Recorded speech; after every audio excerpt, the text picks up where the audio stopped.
He just covered his body cam and broke her fucking tail light. You have a broken tail light, ma'am. That's another citation. I got one now. What are you doing? It's illegal. Surprise. Judge. I'm not a judge, I'm a police officer. Not you? Me, bitch. How about that? You're a judge. No, I just went this road because I have nothing else to do. Right, like, what kind of fucking question is that?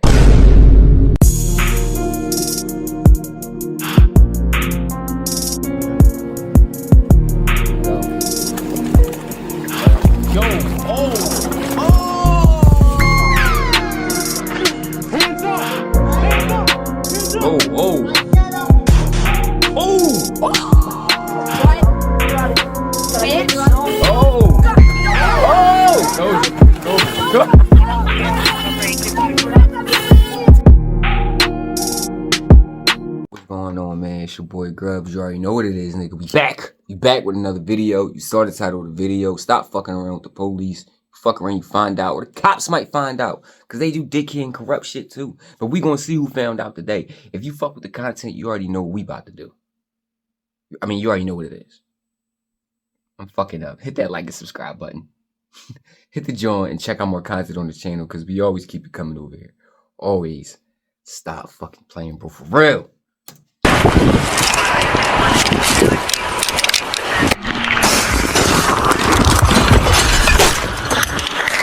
Hey!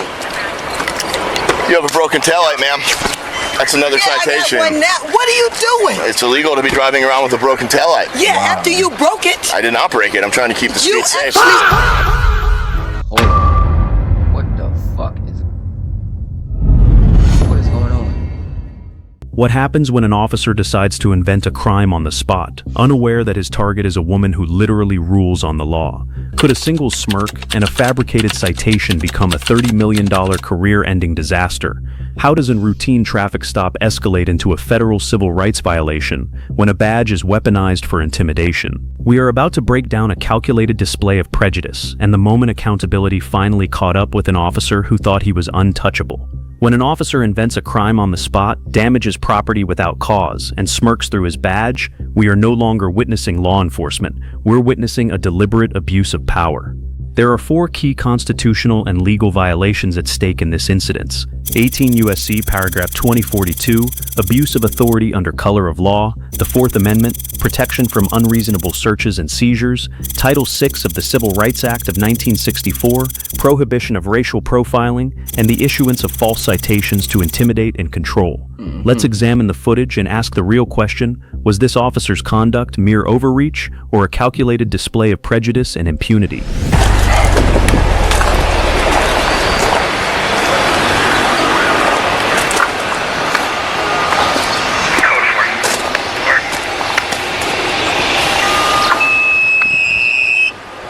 Morning.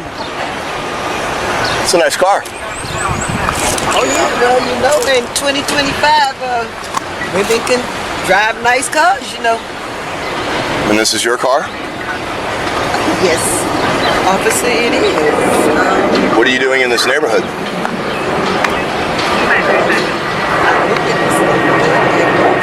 Off the rip. The vibe I'm getting. The vibe I'm getting. I'm already getting racial profiling. Alright? You know what I'm saying? This is a nice car. Right? Is it yours? Do you have any proof of it not being hers?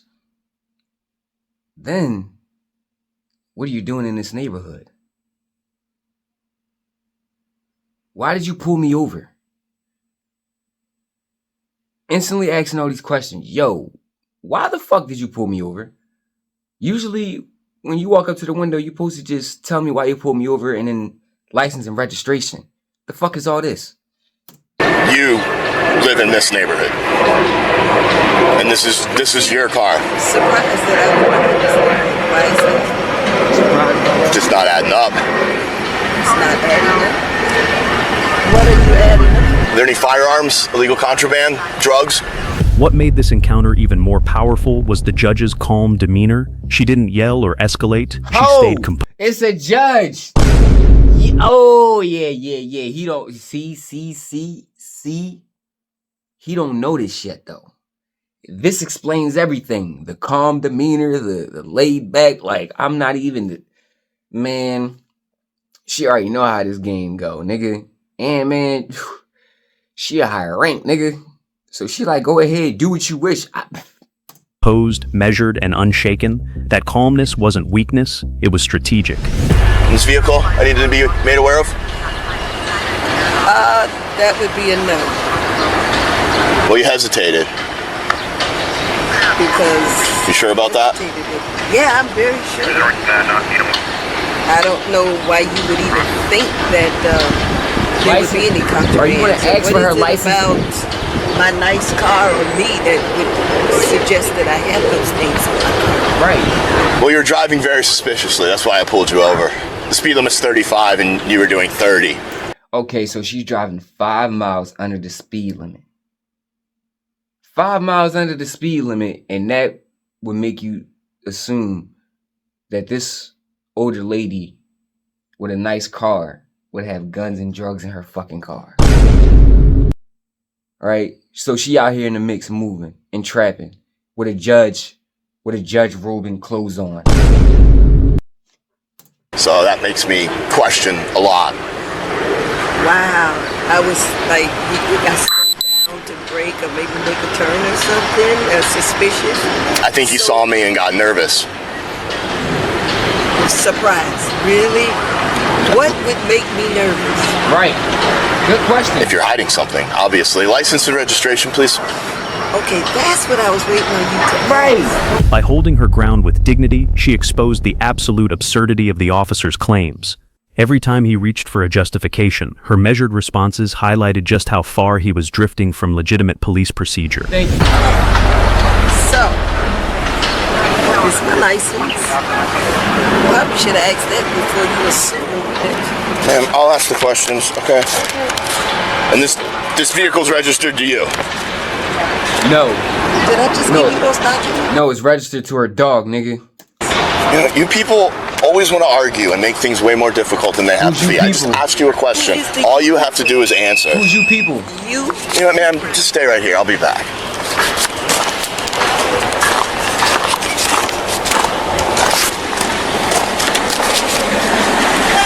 It's difficult to ignore the undercurrent of racial bias in the officer's behavior during this stop. Right? From the moment he approached her vehicle, his questions were loaded, not with concerns for public safety, but with suspicion rooted in stereotype. Thank you.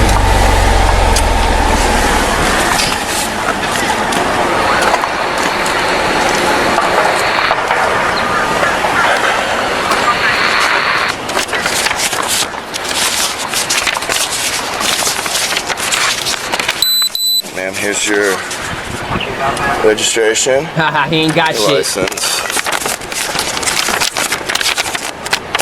And there's your citation. A citation for? I just told you.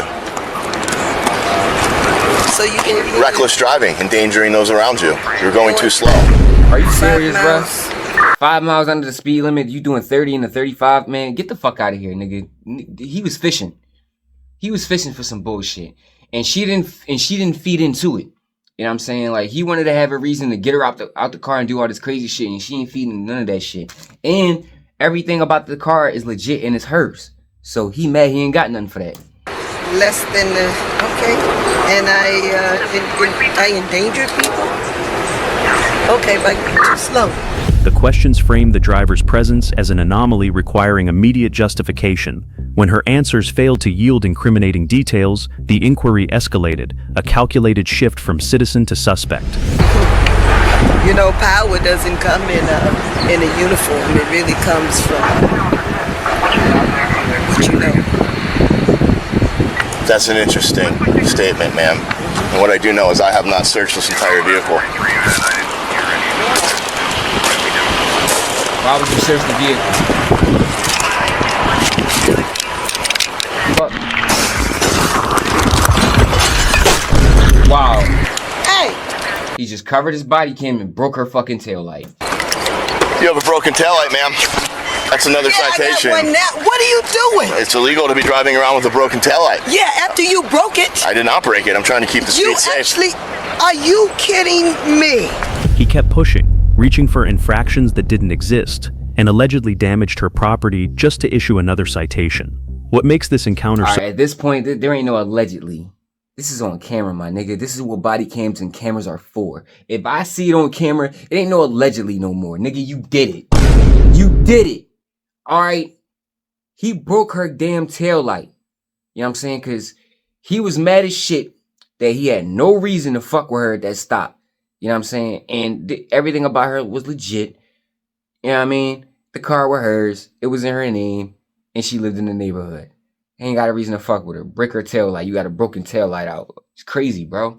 So disturbing is that the only thing suspicious about the woman, in the officer's eyes, was that she was black and confident behind the wheel of a luxury car. Exactly. That was his problem. You know what? Intentional damage, intentional property damage is a misdemeanor. You want me to read you the statute? Why are you dressed like that? Why are you wearing a robe? Guess why? I would have been like, yes, nigga. He demanded answers without cause, cited laws he twisted to fit his prejudice, and treated a cooperative citizen as if she were a criminal. This wasn't policing, it was bullying. Right. Surprise. Judge. I'm not a judge, I'm a police officer. Not you. Me, bitch. How about that? You're a judge. No, I just wearing this robe because I have nothing else to do. Right, like, what kind of fucking question is that? You see what I'm wearing? Come on, buddy. I'm in the business. Yo, dog, this the party. I know she about, man, look, man, I'm gonna see you in court, my nigga. This about to be good. Well, you don't have. I know your body cam is on too. Officer, whatever the fuck your name is, keep it rolling.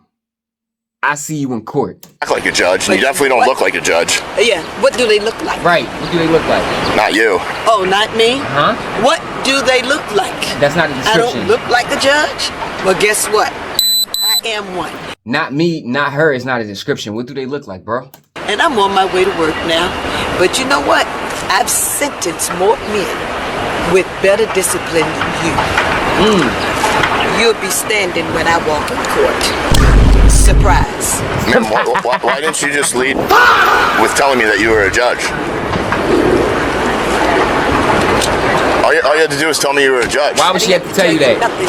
You treat every citizen with respect. This officer isn't enforcing the law. He's dismantling it one baseless accusation at a time. By inventing offenses, damaging property, and weaponizing citations, he converts the badge into a blunt instrument of intimidation. Each false claim, reckless for driving safely, a broken taillight he allegedly caused, strips credibility from legitimate policing and erodes public trust. Instead of upholding constitutional safeguards, he exploits them, turning due process into a performance that punishes the innocent and shields the guilty, namely himself. Right. In doing so, he doesn't merely flout regulations, he sabotages the very rule of law he swore to protect. Exactly. I do. I'm just doing my job. That's what it'd make if I was a judge. You peep how his whole demeanor changed now that he knows that he's dealing with somebody with power. Now, I want y'all to think about if this was just a regular Joe Schmo citizen, right? He could have potentially gotten away with this, right? Now, it's fucked up that it takes somebody else with a higher power, you know what I mean, in that field to really checkmate cuz it's like, no, I'm a judge, like, you know what I'm saying? Like she's a judge. She's higher up in the ranks and she has more information about the law. You know what I'm saying? And she knows how to fuck you up within the law. All right? So you know you fucked up. That's why his demeanor is changing. That's why it's like, oh, why didn't you tell me you was a judge? Why would anybody have to tell you that they're a judge? Why does it matter what they do for a living? Why can't you just treat people the way they deserve to be treated? Why can't you just treat people with respect because they're good people? Okay? You know what I'm saying? Now, if you were dealing with a corny ass motherfucking suspect that didn't want to listen, you know what I'm saying? If you were being respectful, I can understand you even applying force. But this wasn't that situation. He wasn't coming up asking questions for public safety. He was asking questions to incriminate her. You know what I'm saying? Automatically trying to incriminate her from the rip. It wasn't when she walked up to the car, license and registration, I pulled you over because of blah, blah, blah, blah. It was, this your car? You live in this neighborhood? What you doing around here? You know what I'm saying? That was the vibe. But now the vibe has changed, nigga. What difference? You still didn't have the right to break my tail light, and then you give me a citation with that? Right. I'll see you in court. Right. 1019. She just said, I'll see you in court. She didn't even ask for a badge number. She didn't ask for nothing. I don't even need to know your name, dog. She probably like, man, I probably already know your boss. You know what I'm saying? You going, man, you know you fucked up. Ma'am, the station's calling me. Yeah, I bet they are. Just get home safely. We'll just settle this with the warning, okay? You need to get your taillight fixed. It's not safe to be driving like that, and please just drive the speed limit. Talking about you need to get your taillight fixed. Man, nigga, you need to pay for it. Fuck you talking about, bro? You broke it. It ain't safe to be driving like that. You know what? I wouldn't be driving like this if it wasn't for a certain someone. Huh.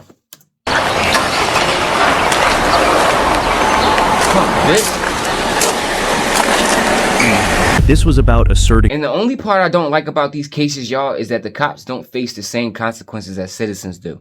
Okay? Cops should face jail time behind this shit. All right? No, not losing their job, not getting sued. Jail time. Losing your job and your freedom. Because that's what happens to the regular citizen. They will lose their fucking job. You know what I'm saying? If their job found out. Lose their job, have to fight for their freedom, and deal with all this other shit. No, you can't just not be a cop no more. It has to be more than that. Dominance over someone he never expected to fight back until she revealed she was a judge, and only then did he backpedal. That shift in tone didn't come from any realization of wrongdoing. Right. It came from fear of accountability. Right. Invented violations, such as stopping a motorist for driving 5 under, is classic pretextual policing. Studies show that officers routinely use minor subjective infractions, such as going too slow or an allegedly faulty light, to justify intrusive stops that would otherwise lack reasonable suspicion. By acting under color of law while lacking probable cause, the officer drifts into the federal crime codified in 18 U.S.C. paragraph 2042, which punishes officials who willfully deprive someone of constitutional rights. Justice Department case summaries confirm that officers have been indicted when fabricated grounds or planted evidence were used to detain citizens. The fallout extended beyond a roadside warning to the courthouse, where the judge filed a $30 million federal civil rights lawsuit against the officer, his department, and the city. The complaint cites 42 U.S.C. paragraph 1983 for deprivation of rights, demands significant punitive damages, and calls for mandatory body camera audits and independent civilian reviews. This $30 million demand sends a strong message: pay for reform now or face ongoing misconduct costs.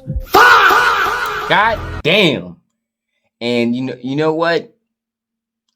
I like how she did it. She did what she was supposed to do. She sued them. Sued the fuck out of them. You know what I'm saying? I think if you really want to make a difference sometimes though, sue. If you really want them to stop what I believe, and I'm just letting y'all know what I believe. What I believe would help police stop doing, you know what I'm saying, more of these civil rights violations. Okay? Sue the companies. Sue whoever's funding the police. Sue them. You take money out of their pockets, right? You gotta take money out of their pockets. You gotta know who to hurt, man. You know what I'm saying? You take money out of those people's pockets, then, you know what I mean, you can really possibly make a difference because they'll take you serious. You know what I'm saying? And then you got cops losing jobs and shit like that. Yeah. But yeah, y'all, this is why we make better decisions, y'all. This is why, you know what I mean, this is why we don't look at people who are in power as good people all the time. This is why I tell y'all, do not ever look at cops as the good guys. You know what I'm saying? Cops are not your friends. All right? You know what I mean? You got cops who do their job and cops who don't. But at the end of the day, they all have a job. You know what I'm saying? Their job is not to be your friend. Their job is to put you in fucking jail. Okay? Now, not every cop is like this one. But you need to be aware of what's going on out here. Okay? Just because somebody work a legitimate job doesn't mean they're a legitimate person. There are people. I think there are more evil people who do legitimate things than people who don't. Okay? All right? Sometimes the person you need to worry about that's really doing the bad deeds, you know, might not be the motherfucker that has the tattoos all over their body. You know what I'm saying? That's muscled up. It might be the clean-cut dude with a suit and tie that smiles in everybody's faces. Cause he knows how to look like the good guy, but looks can be deceiving. All right? And you got people, you know what I mean, they don't come from much. They don't have much. You know what I'm saying? They're subject to lower levels of living. But heart of gold. A heart of gold. More genuine, more kind than anybody you could ever meet. Crazy. Make better decisions out here, y'all. You know what I mean? Well, I ain't gonna say y'all gotta make better decisions, but watch what's going on out here. Watch everything and be aware of what's going on. All right? Y'all stay up, y'all stay cool, y'all stay down, and y'all stay out the way. It's your boy Grubz, and we out this motherfucker, man.